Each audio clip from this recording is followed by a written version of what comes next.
J'ai un drapeau de prière pour vous tous ici. Vous pouvez venir chacun d'entre vous, recevoir, et puis des pilules, des mani-pilules données de sa sainteté Dalai Lama, que Daniel a rapporté. Venez chacun d'entre vous recevoir ces drapeaux de prière et ces pilules bénies. Venez, venez. Les prières, les drapeaux de prière, vous pouvez les mettre dans votre chambre, dans votre maison, sur l'autel, ou à la porte, ou dans votre voiture. C'est vous qui décidez.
Donc le drapeau de prière avec Omani Padme Hum dessus, vous pouvez les mettre sur l'autel, sur la porte, dans votre voiture.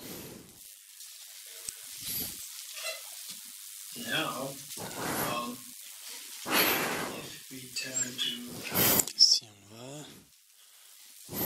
Okay, now let's turn to page 1 of the prayer book. Ok, la page 1 du livre de prière. We'll see some explanations. Et donc ensuite, une fois qu'on aura vu certaines explications, on ira voir Bodhicitta.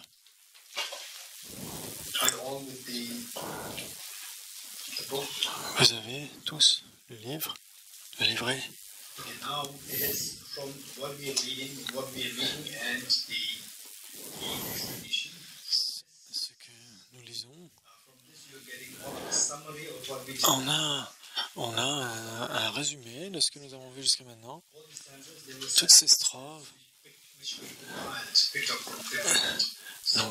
Donc en fait, no, this one, the book, le livre. Yes. Okay.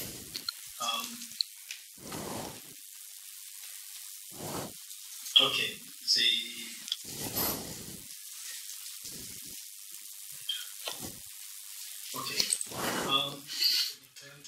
Donc, page 3. C'est comme un résumé de ce qu'on avait appris jusqu'à maintenant.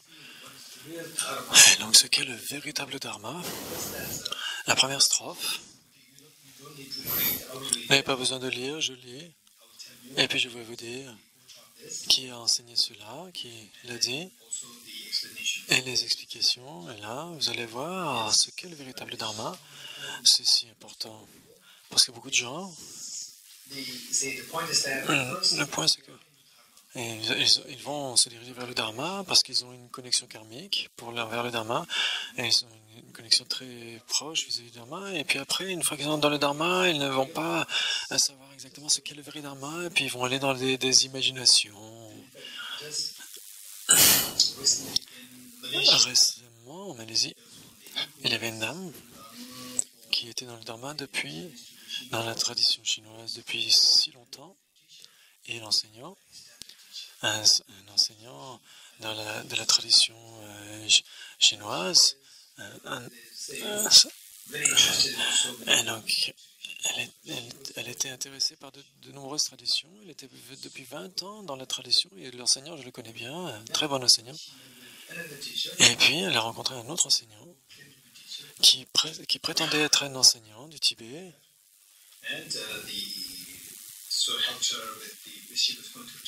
Et donc, elle avait des difficultés à ces périodes, avec sa maman qui devenait malade et puis qui allait mourir. Et cette personne du Tibet, qui prétendait être un enseignant, il essayait de l'aider avec des funérailles, etc. Elle était très contente. Et puis, elle pensait qu'il était quelqu'un d'extrêmement élevé. Et donc, elle a dit, dans mes moments les plus difficiles, il m'avait beaucoup aidé. Puis après, j'ai commencé à lui poser la question.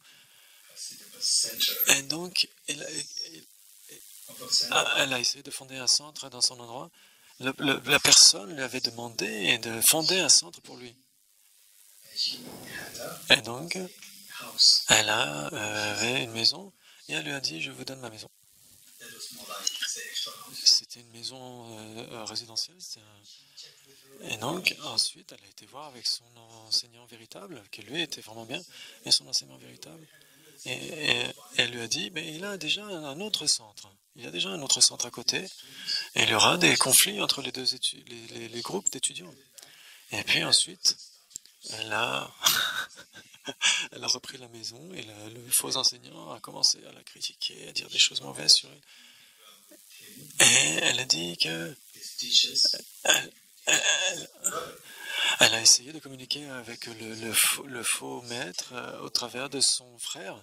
Et son frère, à lui, était pire encore. Il a dit, vous avez brisé vos samayas, vos engagements tantriques, vous allez dans les enfers, et tous les serpents vont te manger la tête, etc. Elle avait tellement peur, et elle m'a dit, est-ce que c'est vrai que j'irai dans les enfers? Et je lui ai dit, les vrais enseignants, c'est quelqu'un qui a le pouvoir de te sortir du samsara parce que tu as tellement d'inspiration de sa vue de la bodhisattva et de la vacuité. Et si tu as ça, tu ne pourras pas aller dans les enfers. Même si tu y allais, il pourrait te sortir de là. Quelqu'un qui a simplement cherché des choses matérielles, qui devient en colère parce qu'il n'a pas eu ce qu'il voulait obtenir, c'est juste une personne ordinaire. Ne t'inquiète pas, je lui ai dit. Alors quelqu'un qui est extrêmement réalisé, Bodhisattva, cette personne jamais ne parlera de choses matérielles, ne te demandera jamais est-ce que je peux avoir ça, est-ce que je peux avoir cet endroit, est-ce que je peux avoir cet argent, est-ce que je peux... Jamais ne parleront de ça.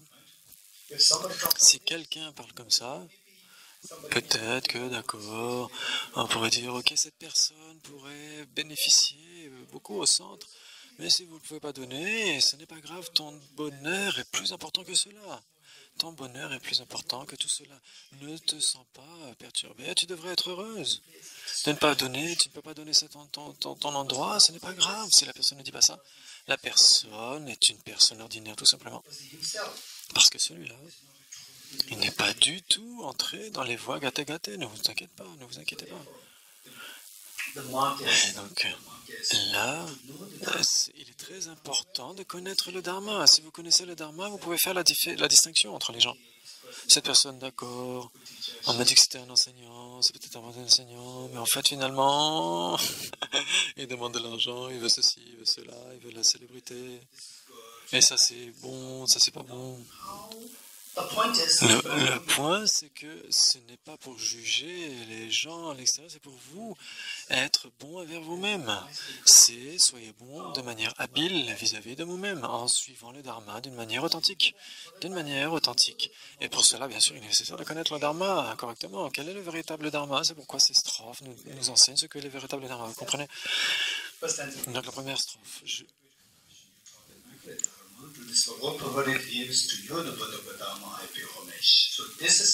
Donc ces strophes d'Arya Nagarjuna, je rends hommage à Gautama qui par compassion enseigne le Saint-Dharma afin d'écarter toutes les vues fausses. C'est le second Bouddha. Il est tenu comme étant le second Bouddha par toutes les traditions mahayaniques, chinoises, tibétaines. Tout le monde connaît Arya Nagarjuna comme étant le second Bouddha. C'est ce qu'il a enseigné. Il a rendu hommage au Bouddha, pas parce que le Bouddha a montré des miracles, pas parce que le Bouddha a effectué des rituels, non, parce que par compassion, mu par la compassion, Arya Nagarjuna sait que le Bouddha a manifesté de miracles si nombreux. Mais Arya Nagarjuna ne loue pas le Bouddha pour ses pouvoirs spirituels. Il le loue, il lui rend hommage pour sa compassion. Et donc, mu par la compassion, vous avez enseigné le Saint Dharma, le Dharma immaculé, donc c'est la sagesse de la vacuité, c'est tellement pur que ça peut enlever toutes les souillures. Le Saint Dharma, c'est la sagesse de la vacuité, afin d'écarter toutes les vues fausses, telles que la saisie d'un soi, l'ignorance qui saisit un soi. Ces deux choses. À vous, Gautama, je rends hommage à vous, Gautama, qui, mu par la compassion, avait enseigné le Saint Dharma, la sagesse de la vacuité, par le pouvoir de la compassion. Ces deux qualités sont en vous, et donc c'est ce qui me fait vous rendre hommage. Vous comprenez? C'est le sens du Dharma. Parfois, quelqu'un, dans le futur, pas besoin de vous presser à aller trouver des enseignants, des initiations. Il y a des initiations qui sont tellement rares. Par exemple, ça, c'est peut-être la dernière initiation que Saint-Thé va donner. Je dois y aller. Si je ne l'ai pas, qu'est-ce qui va se passer? Donc, je perdrai l'opportunité. Et donc, ça, c'est les êtres ordinaires qui courent après certaines choses. Sa sainteté mais clarifie beaucoup. Si vous recevez une initiation de Kalachakra, par exemple, il dit, donc il y a un annoncement qui est fait, et donc il va faire le Kalachakra. Mais ce que sa sainteté fait, il enseigne à Bodhicitta et la vacuité. Finalement, l'initiation de Kalachakra, il va la donner de manière très rapide. Parce que je ne sais pas qui en autour vous a remarqué cela. il enseigne de manière extensive le bodhicitta, la sagesse de la vacuité, bodhicitta, la sagesse de la vacuité, de manière extensive. Et puis l'initiation arrive. Et quand l'initiation arrive, tous les cordons de protection sont donnés. Et puis quoi? L'herbe coucha est donnée. Et puis l'eau bénie, les nectars, etc. Et là, le tsok. Et là, quoi. Et là, après, quand le tsok est donné, ah, je n'ai pas eu de tsok, je n'ai pas eu de tsok, etc. Et donc, tout ça, c'est sous le contrôle de sa sainteté. En fait, c'est pour aller plus vite dans l'initiation. Seules ces personnes qui dépassent ces 100 000 personnes, etc., il y en a peut-être 5, 10 qui ne s'occupent pas du tsok, mais qui s'occupent de ce que cette sainteté enseignait sur le bodhicitta et la vacuité. Seulement 5 ou 10 personnes. Les autres, ils ont un tsok. Mais ils n'ont pas l'initiation. Certains ont l'initiation, mais pas le tsok. Et donc, c'est comme ça que sa sainteté procède. C'est une habileté incroyable. Et donc, le point ici, ce que je suis en train de dire, c'est que ce n'est pas comme cela que nous devrions suivre les choses. On devrait vraiment... les bodhisattvas, les géants, c'est comme ça qu'on rend hommage au Bouddha, qui par compassion enseignait le Saint-Dharma afin d'écarter toutes les fausses. Et donc on ne sait jamais, bien sûr, il y en a qui sont connectés à Kalachakra, d'autres qui sont connectés à Sri Vajrabhairava, d'autres qui sont connectés à Sri Goya Samaja, on ne sait jamais. Ce n'est pas nécessaire. Et donc, que vous soyez des grands gâchés ou des grands accomplis, des maîtres, après vous avez une connexion avec Kalachakra, ce n'est pas vrai, n'importe qui peut être connecté avec ces déités. Même ici, il y a des gens ici ordinaires qui peuvent être connectés à Kalachakra ou Sri Goya Samaja.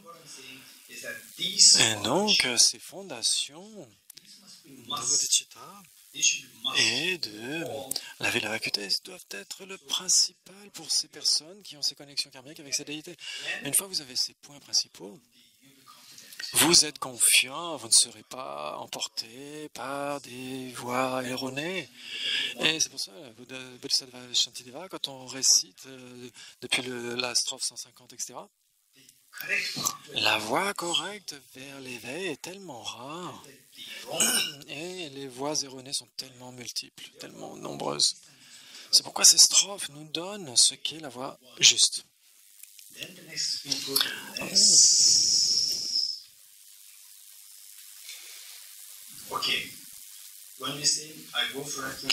Quand on dit le Bouddha, le Dharma et la suprême assemblée jusqu'à l'éveil, je prends refuge.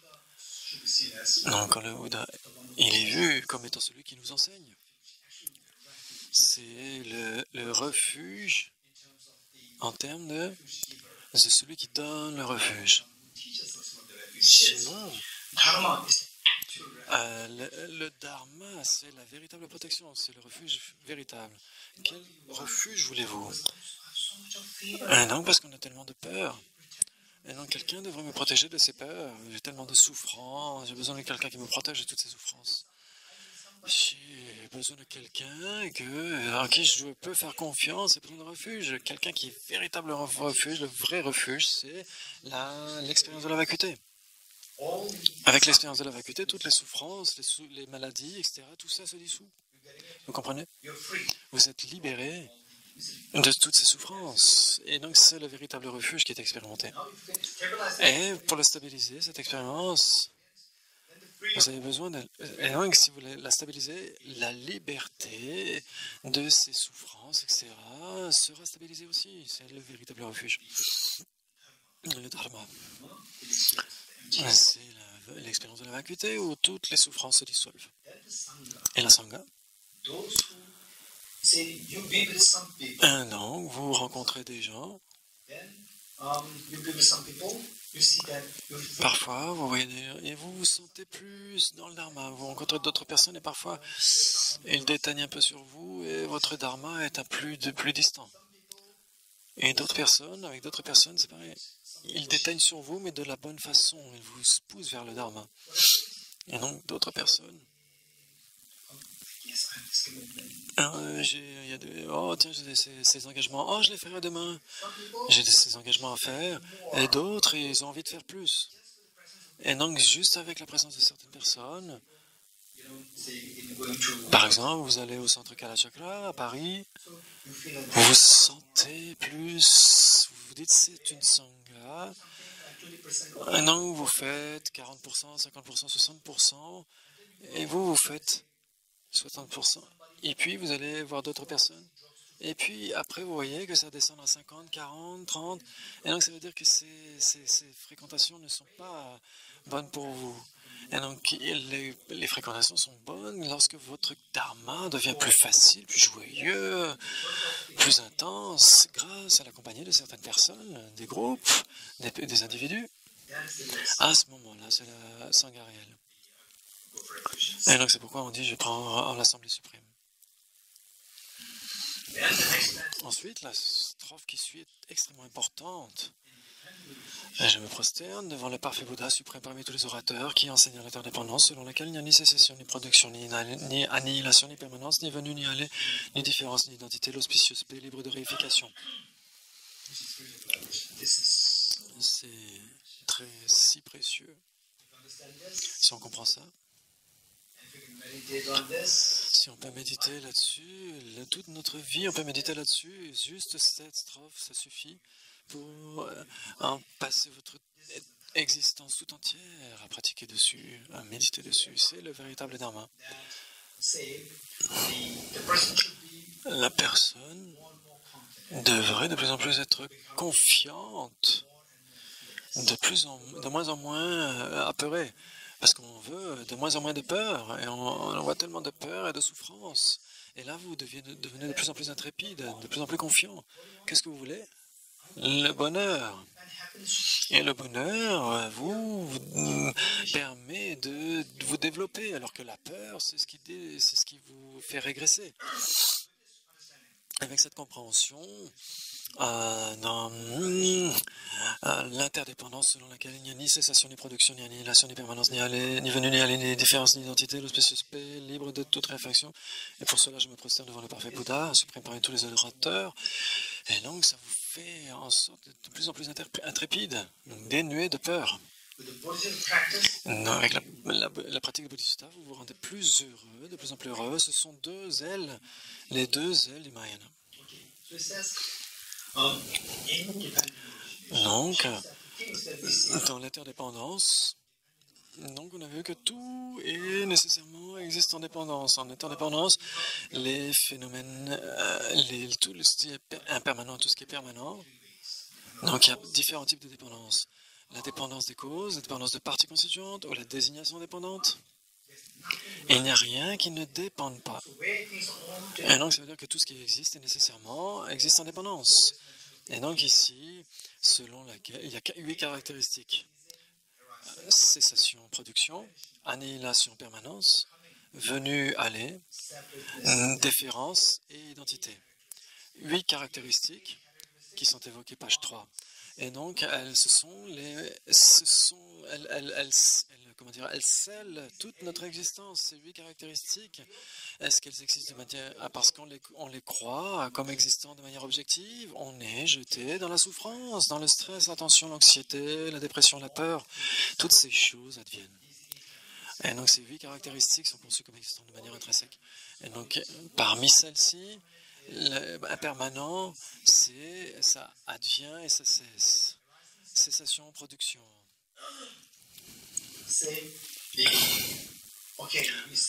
Donc, on célèbre l'anniversaire. Un anniversaire, c'est la venue à la production d'une fête. Et donc, c'est une nouvelle année pour vous. Elle est toute fraîche. Le passé est terminé. Le passé a cessé, et donc votre anniversaire, c'est une nouvelle année.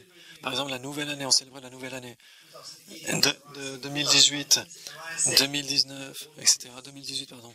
Et donc, et les années précédentes cessent. Et donc là, c'est un nouveau président qui est élu.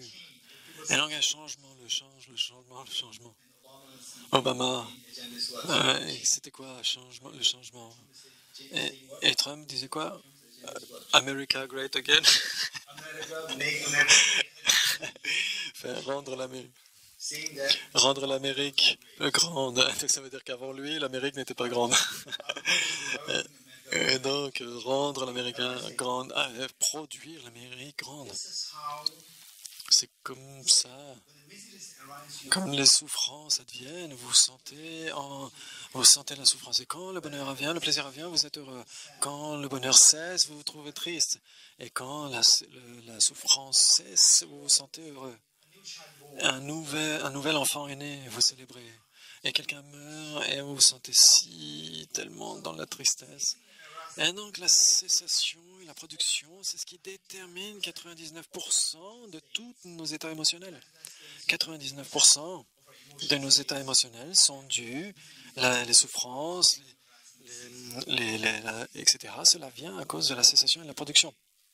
and yet how these two things Malgré tout cela, comment ces deux choses sont déterminées emotion, fear, et comment elles engendrent toutes ces émotions, la détresse, etc. Parce qu'on est persuadé que les choses existent de manière objective. Un objet existant de manière conçu comme existant de manière intrinsèque advient et hop, on a de la joie ou du bonheur en dépendance de cet objet.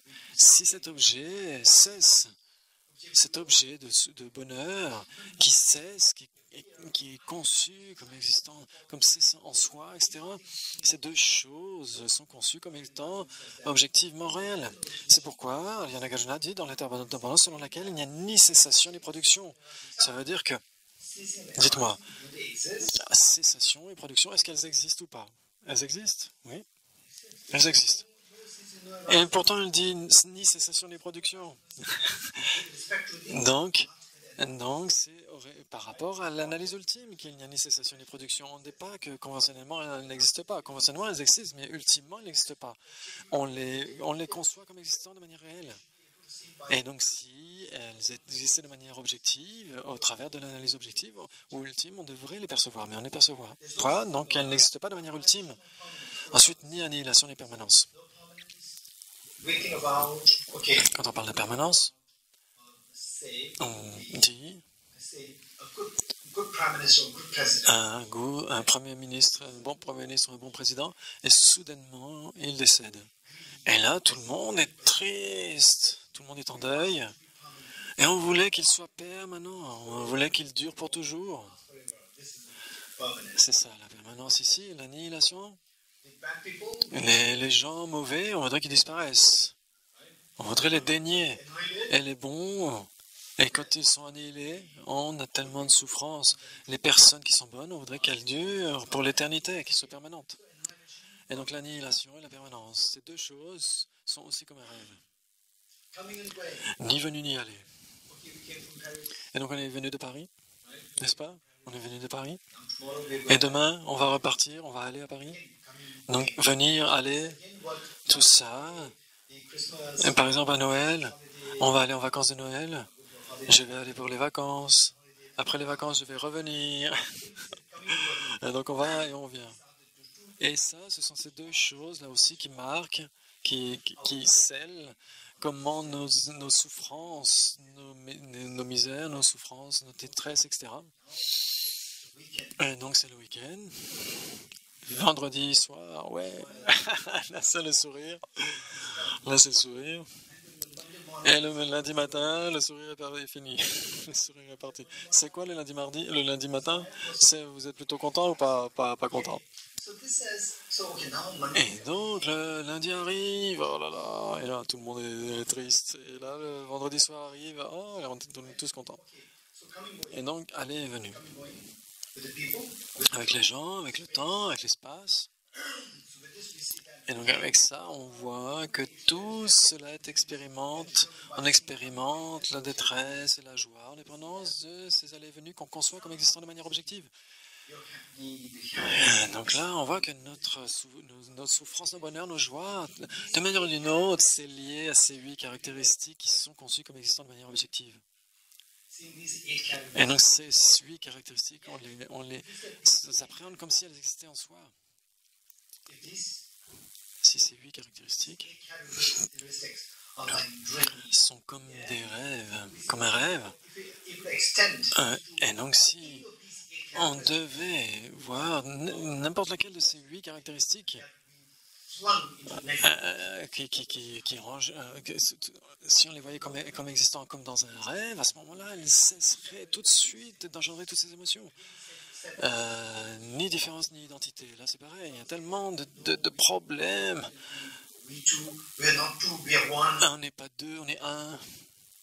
Il y a des gens qui ont une symbiose comme ça. Les deux. Ah oui, il y a des gens qui disent qu'on ne veut pas 2 Corées, on veut une seule Corée. Les deux Allemagnes, Est et Ouest, on veut une Allemagne. Et puis, l'Ukraine. L'Ukraine et la Russie, non. Et la Russie, non, on n'est pas la même chose. Il y en a qui disent non, nous on est un peuple. D'autres qui disent non. Et le Tibet et la Chine, oh non, on n'est pas les mêmes, on est différents. Et donc, de la même façon, c'est quoi? Il y a quoi aussi? L'Écosse. Et au sein de l'Écosse, il y a des Écossais qui disent on est un avec les Anglais. D'autres qui disent non, on est différent de l'Angleterre. Tous ces problèmes. Soit qu'on soit différent ou un. De toute façon, au niveau de la terre, du territoire, c'est la même chose. Les frontières n'existent pas. Et donc, bien sûr, on pourrait dire, si on veut être différent, il faut mettre une rivière entre les deux, ou si on veut être un, il faut virer la rivière, il faut enlever la rivière. Et donc, si on est content, on sera content. Si on est un, on sera content. Si on est différent, on sera content. Mais en fait, c'est parce qu'on est persuadé que tout cela existe de manière inhérente. C'est comme dans un rêve. Dans un rêve, on se bat parce que, on est du même pays. On est tous du même pays. On se réveille, c'est pareil. Donc tous nos problèmes sont comme ça. Et donc, ni identité, ni identité. Et donc cela n'advient que du côté conventionnel. Ultimement, ça n'existe pas. Si c'est le cas, et pourquoi avons-nous toutes ces souffrances? La maladie? Combien d'entre nous veulent être malades? Qui est la vieillesse, la mort, la peur, les tensions, la dépression? C'est quoi la maladie? La maladie, je veux être en bonne santé. On est en bonne santé, et puis après, la maladie arrive. Et la maladie arrive. C'est quoi la vieillesse? Un jour, on était jeune, et là, on commence à vieillir. Cette main, c'est incroyable, cette main. Quand j'avais 7 ans, je me souviens très précisément. Et il faisait beau. Et je posais mes mains contre un mur. Il faisait jour, c'était le matin, 10h, 11h du matin. Et là, le soleil est venu sur ma main. Et là, j'ai dit, waouh, c'est tellement magnifique, c'est très beau. La complexion de ma main, les doigts, etc. J'étais fasciné par ma main. J'avais 7 ans. Maintenant, 50 ans, c'est plus pareil. C'est fini. C'est plus aussi beau. Avant, c'était si joli. Et maintenant, c'est fini. C'est l'impermanence. Le vieillissement. Quand j'étais jeune, donc là, maintenant, c'est fini. C'est passé. On voyait ce qu'on voyait comme existant de manière purement objective, ça a cessé. Et donc, la mort, j'étais vivant, je suis en train de mourir. La peur, avant, j'étais ok. Et là, j'appréhende ce qui pourrait advenir ou pas. Et la dépression, la tension. Et donc tout cela n'advient. Comment on les voit? On les voit tellement intrinsèques, on les voit tellement exister de manière objective que toutes ces souffrances adviennent. Non, quand on les soumet à l'analyse ultime, elles n'existent pas de manière objective. C'est ça qu'on constate. Quand on a découvert ça, dans cette expérience, la souffrance, la vieillesse, la mort, tout cela, ça se dissout. Tout se dissout.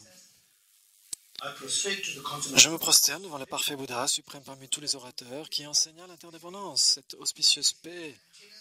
C'est la vacuité, dans la vacuité, toutes ces souffrance disparaît. Cette paix, personne ne peut ne l'enseigner avant que le Bouddha n'advienne, avant le Bouddha Shakyamuni. Et même les contemporains de Bouddha Shakyamuni, ils n'enseignaient que des choses qui renforçaient la saisie d'un soi.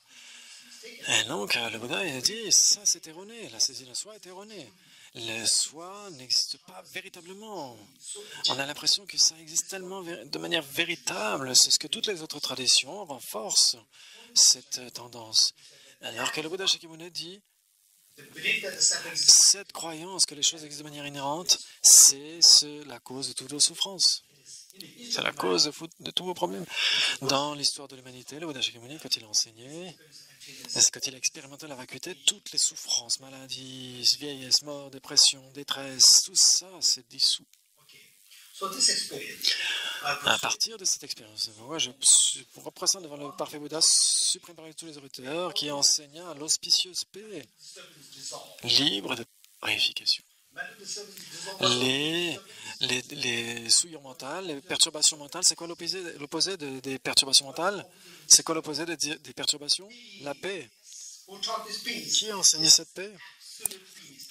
C'est une paix totale, parfaite. C'est l'option libre de réification. Vous êtes dans un rêve. Dans un rêve, vous rencontrez des lions, des tigres, des voleurs, des tueurs, etc. Et vous avez tous ces problèmes l'un après l'autre. Et puis vous vous réveillez. Tous ces détails du rêve, où ils sont partis aller, où ils sont allés. Tous ces détails du rêve, où ils sont allés. Quand vous vous réveillez, ils se sont dissous. Ils ont tous disparu. Tous ces détails, ces élaborations, elles ont disparu quand vous vous êtes réveillé. Et non toutes les souffrances, de manière extrêmement élaborée, extrêmement détaillée, dans la souffrance. Le moment où vous les soumettez à l'analyse ultime, tout cela disparaît. C'est pourquoi celui qui a enseigné cette paix, qui est le nirvana, qui est libre de réification. Quand vous vous réveillez, et donc tout ce que vous avez vu pendant votre rêve, vous compreniez qu'il n'y avait rien d'autre que du côté de l'esprit. Et donc, vous vous réveillez de cette ignorance, et sans soi disparaît. C'est extrêmement important. Le parfait, le suprême parmi tous les orateurs. Suprême, pourquoi? Pourquoi suprême parmi tous les enseignants ou les orateurs? Parce que c'est grâce à son enseignement que toutes les souffrances, c'est celui qui est capable de faire en sorte que grâce à son enseignement, toutes les souffrances disparaissent. Dans l'histoire de l'humanité, qui a enseigné cela? Seulement le Bouddha Shakyamuni. Et donc c'est pourquoi le Bouddha Shakyamuni est le suprême de tous les enseignants. C'est extrêmement précieux.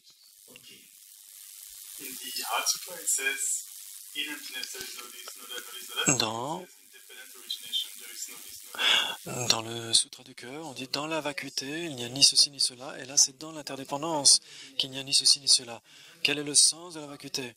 Ce sont les deux faces d'une même pièce de monnaie, l'existence dépendante et la vacuité. Ce qui existe de manière dépendante est vide d'existence indépendante. Et donc la venue, l'annihilation, la production, tout ça sont vides d'existence objective parce qu'ils dépendent, ils existent en dépendance. Et donc la strophe qui suit, page 4. Ah, c'est un résumé extrêmement synthétique.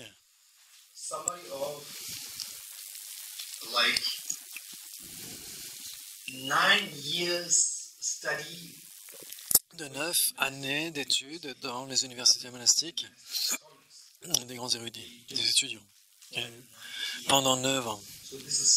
C'est un résumé. Pour comprendre cette strophe, combien d'entre vous récitez cette strophe? Cette strophe en tibétain, c'est quoi? C'est Nyen de Shiwo Tsunam, etc. Vous le dites en Kalachakra? Je me prosterne devant la mère des auditeurs, etc. Donc, dans la tradition tibétaine, avant les enseignements de sa sainteté le Dalai Lama, cette strophe est toujours récitée. Donc on a le tibétain, on a l'anglais, le français. Je vais l'expliquer en anglais, en français. For us, Et donc c'est très auspicieux pour nous, c'est comme un résumé monastic des études monastiques pendant 9 années. Non, 9 ans, de manière rigoureuse, mémorisant les textes, de manière rigoureuse, débattre, réfléchir, méditer. So you are getting the summary Et là, vous avez un résumé en 2 minutes. Et ce que les érudits tibétains passent des années. 9 ans, almost going peut-être 10, 12 années, 10, 12 heures par jour. Et là, on va l'avoir dans 2 minutes. it's okay, it's good. C'est magnifique. Okay, the point is that here so this text was written by Ce texte a été composé par Arya Maitreya. the text is known Le as texte est l'Abhisamaya Alamkara, l'ornement de la claire réalisation. in the Abhisamaya Abhisamaya Alamkara en sanskrit. Abhisamaya Alamkara. Here, this is the word of salutation of this text. C'est la strophe d'hommage au début du texte. C'est extrêmement condensé. Condensed version of C'est la version condensée the whole sutta of the teaching. de tous les enseignements du Bouddha. So here, the Arya Et ici, Arya Maitreya rend hommage à 3 mères. So it says, prostration, Et je me prosterne devant la mer. right?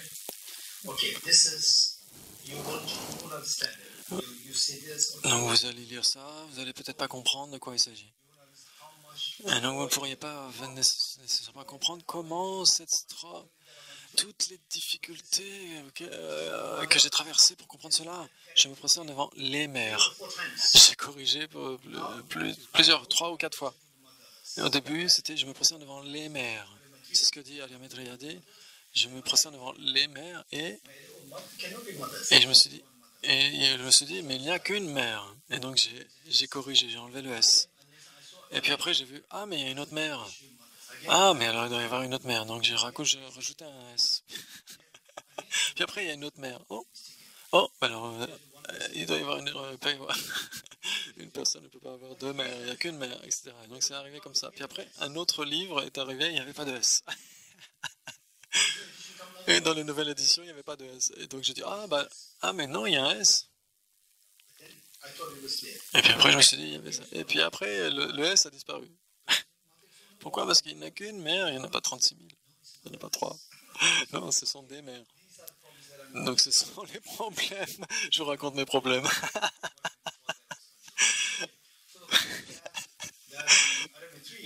Et donc, Arya Maitreya, Making salutation.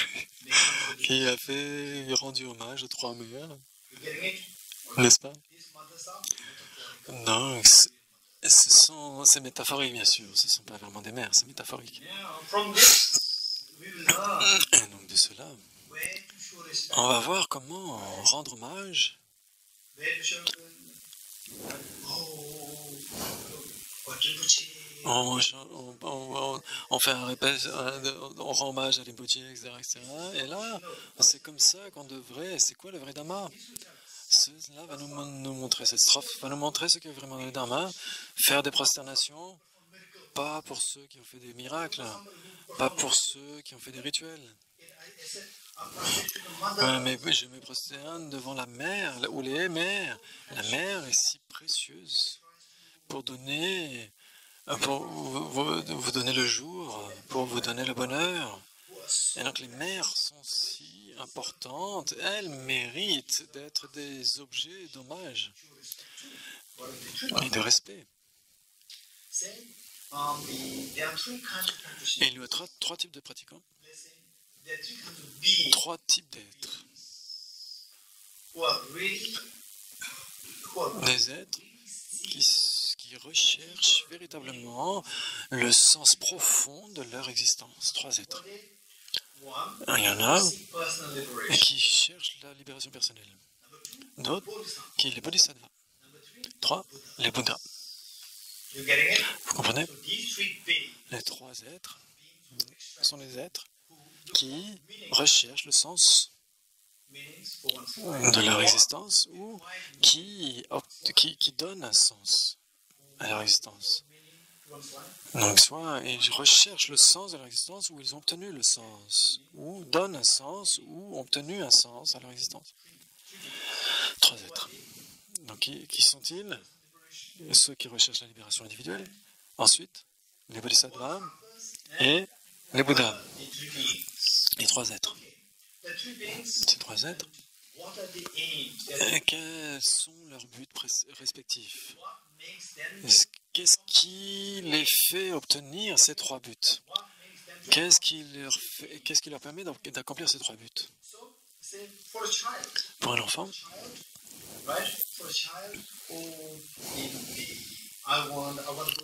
je veux aller à l'école. Et la maman fait en sorte que vous alliez, oui, en effet, à l'école. Oui, je vais tout faire pour que tu ailles à l'école. Je vais payer les frais d'inscription, etc. Et l'enfant va dans cette école. Et volontairement. L'école qu'il a choisie. Et donc, il y a 3 types d'aspirations. Qu'est-ce qui fait que ces 3 enfants ont 3 mères différentes? Il y en a une qui donne. Donc, il y a les 3 aspirations. Pour la libération personnelle, quelle est leur aspiration? Le nirvana. Le nirvana, c'est la paix totale. Et pour les bodhisattvas, leur aspiration, c'est de guider les êtres. Secourir les êtres. Et pour les bouddhas, c'est de tourner la roue du dharma. N'est-ce pas? Il y a 3 aspirations différentes. Maintenant, ces 3 êtres sont capables d'accomplir leurs 3 aspirations en dépendance de leurs 3 mères. Chaque mère, ces mères ne sont pas une vraie mère, c'est métaphorique, c'est une mère métaphorique, ça veut dire que leurs qualités mentales, leurs propres qualités mentales sont si précieuses, c'est ce qui leur permet d'accomplir leurs buts respectifs.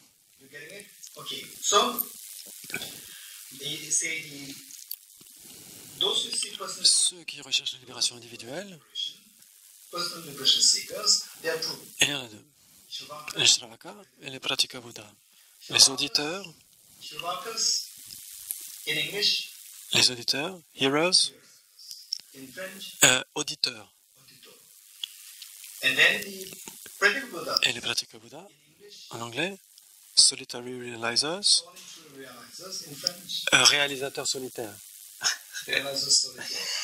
Yes.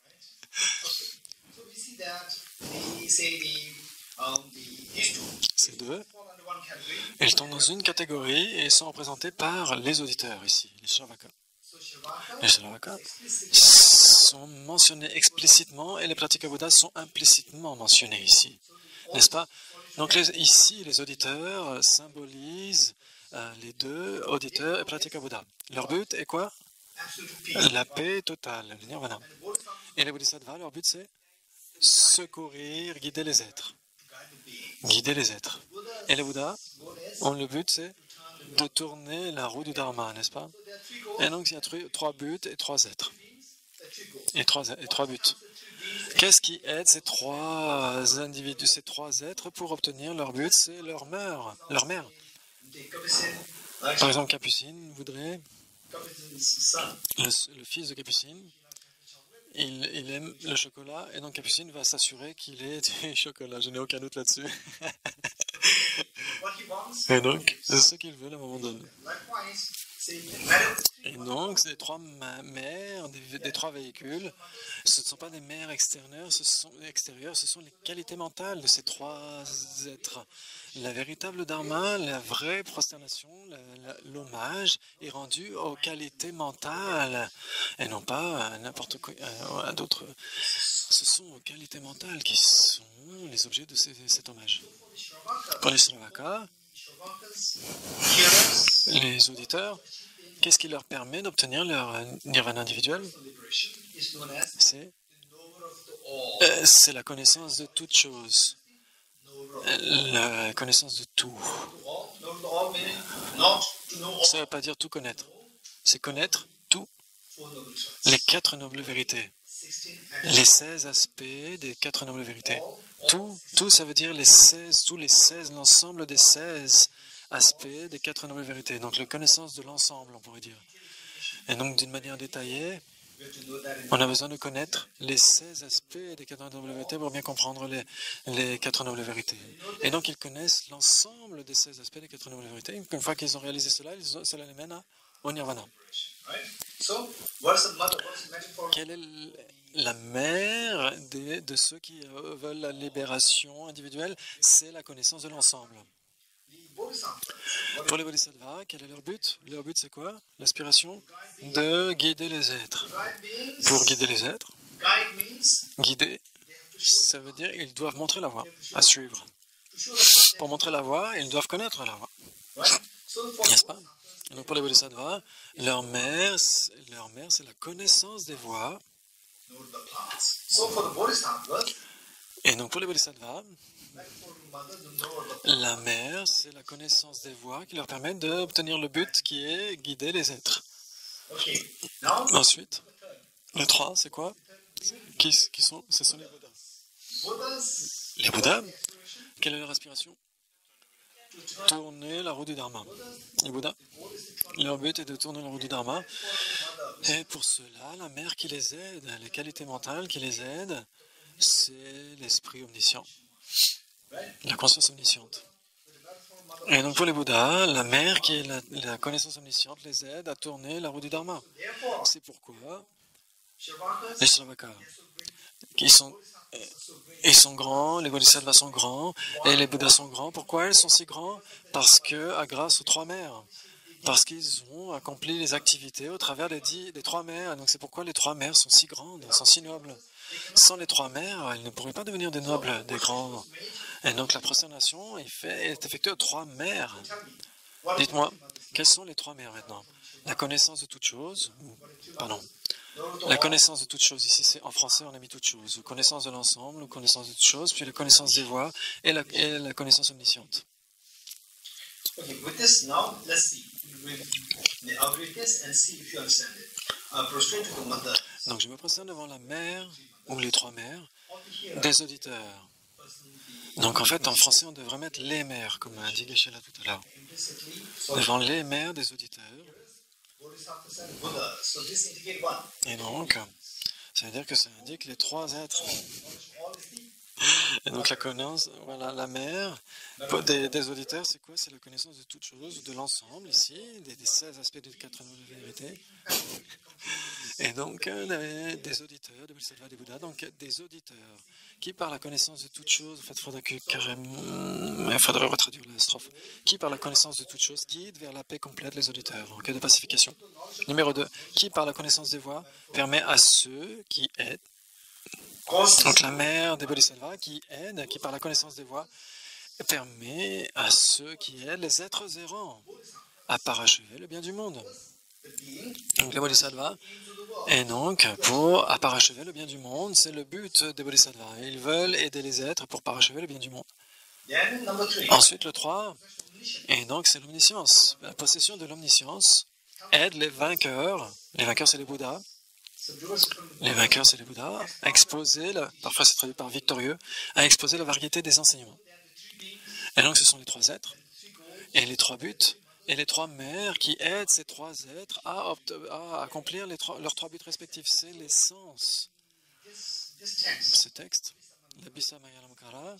Il y a 8 chapitres, et les 8 chapitres sont expliqués, sont dédiés à l'explication de ce que sont les 3 mères. essence of C'est l'essence même du Dharma. C'est si précieux. Then the next one, I think we did it. Ensuite, on l'a déjà fait, pour je me prosterne devant le maître, Sugata et protecteur qui, motivé par l'altruisme envers les êtres, est devenu une autorité valide ou un guide valide en enseignant aux êtres. On l'a déjà vu ça.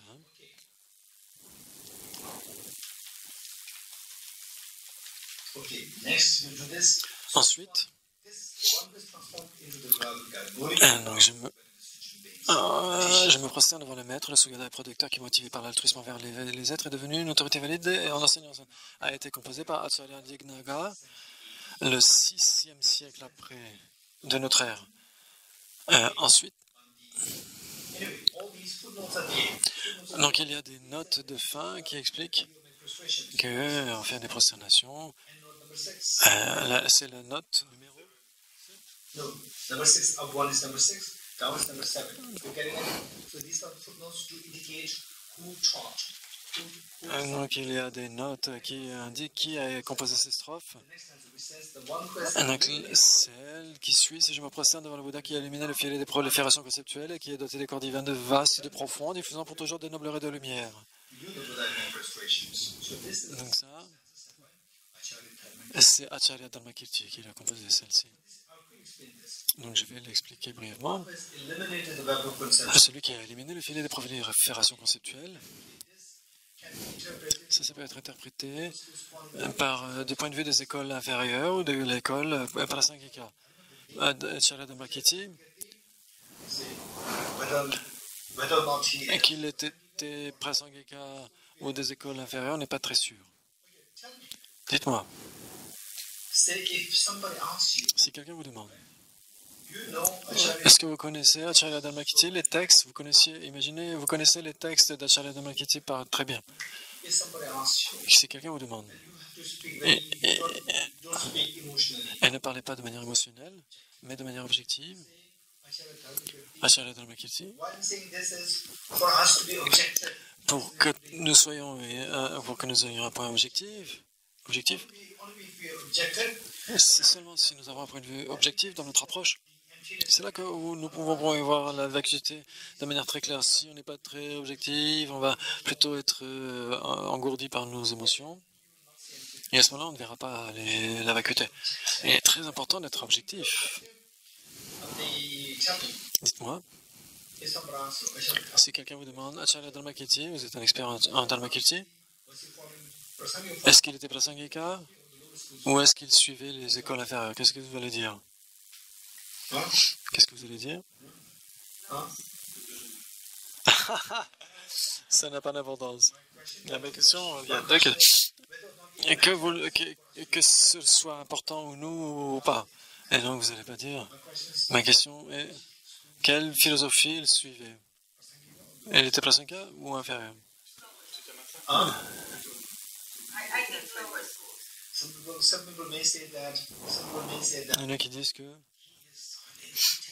Right? c'est un maître éveillé.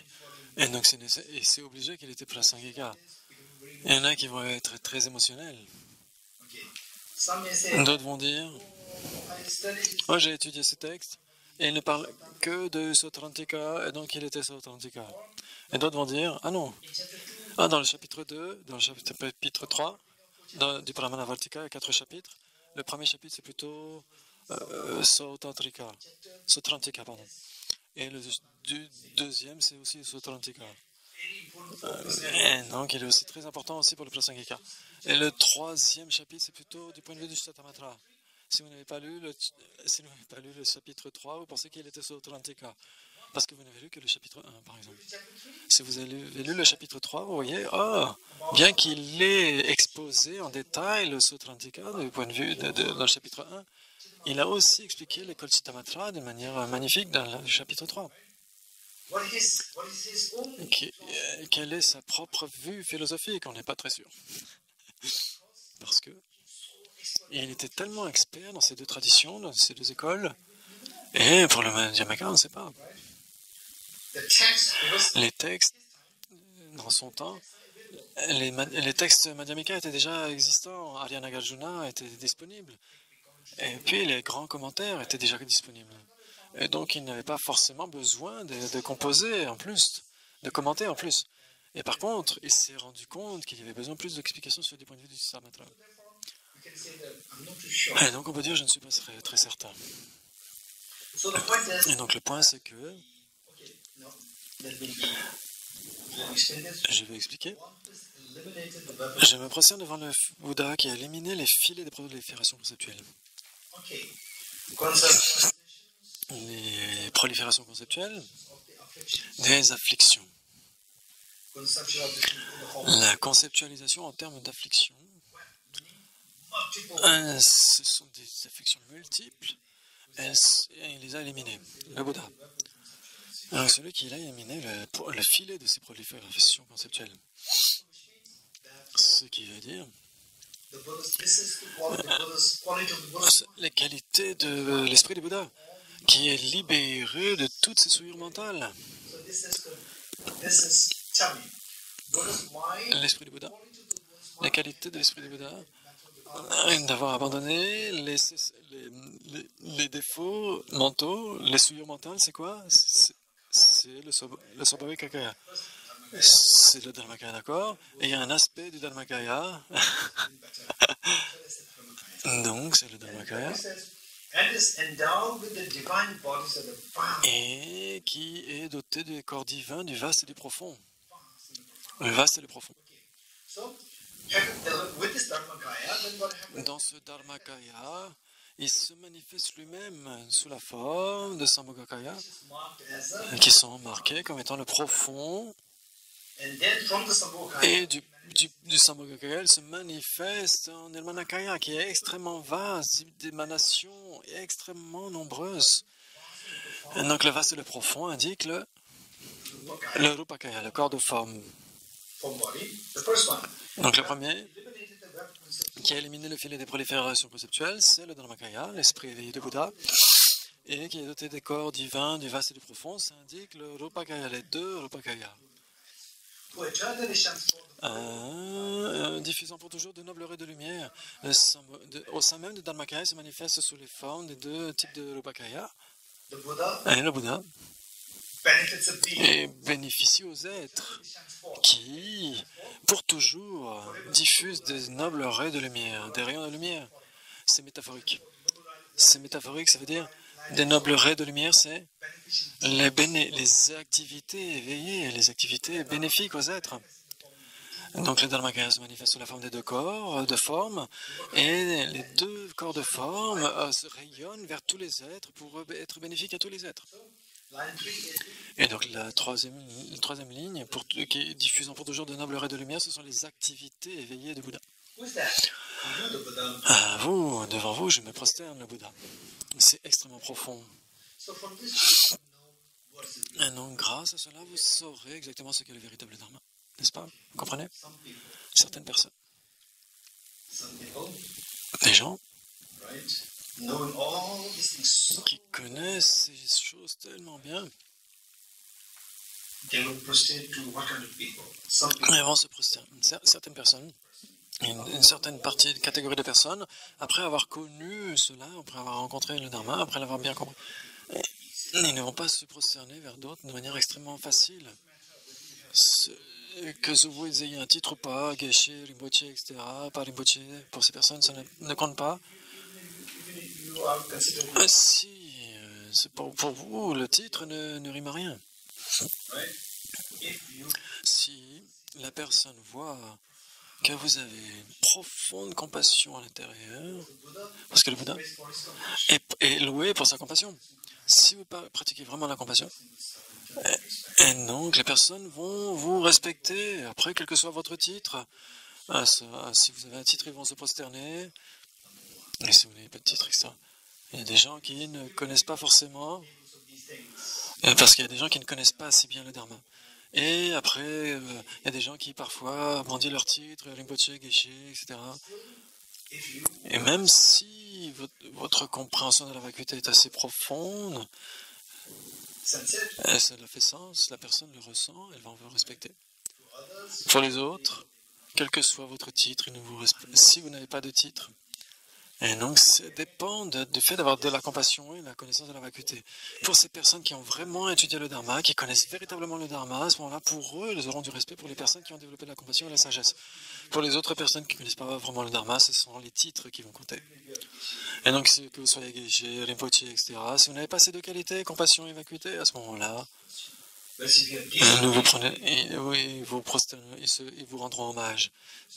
Si vous les avez, ces deux qualités. Si vous ne les avez pas, quel que soit votre titre, ils ne vous rendront pas hommage. C'est des personnes qui connaissent bien. brilliant people Les personnes brillantes comme Acharya Dharmakirti qui dit je me présente devant vous le Bouddha, pas pour vos miracles, pas pour les miracles, pas pour avoir été un prince dans la case des princes, mais pour avoir éliminé le filet des proliférations conceptuelles et pour avoir bénéficié aux êtres, au travers de ces corps de formes qui se manifestent. C'est cette personne vers laquelle je me prosterne, dit Dharmakirti. Ensuite, on va s'arrêter ici. Après, inspiré par la sagesse et la compassion, aujourd'hui, en la présence du Bouddha, je génère l'esprit d'éveil pour le bien de tous les êtres. Là aussi, il s'agit du Dharma, inspiré par la sagesse et la compassion. Aujourd'hui, en la présence du Bouddha. Et donc, pourquoi sommes-nous inspirés par le Bouddha, pas par les pouvoirs surnaturels, par la sagesse et la compassion? Ces deux choses m'inspirent ce que je veux. Je ne veux pas simplement, toute ma vie, n'est pas consacré à avoir des spectacles, des compétitions de miracles, etc. Oh tiens, aujourd'hui, on va acheter un billet pour voir un spectacle de miracles des Bouddhas. Pour voir un spectacle, et puis on va assister au concert. Et donc, non, mon bonheur va se multiplier. Mon bonheur va se multiplier quand mes peurs disparaissent. Et donc, comment mes peurs disparaissent grâce à la compassion et comment mon bonheur se développe grâce à la...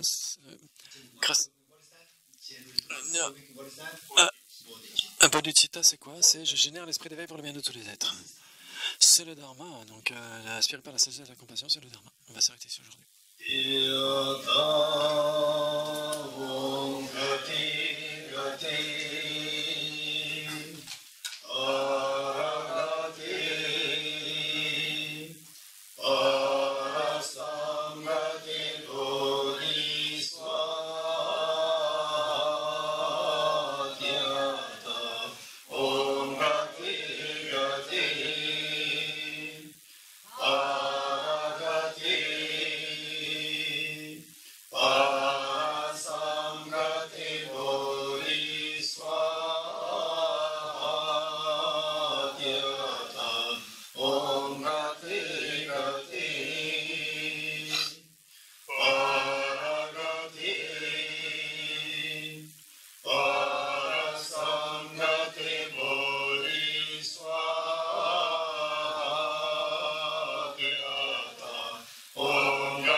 Okay, super solutions.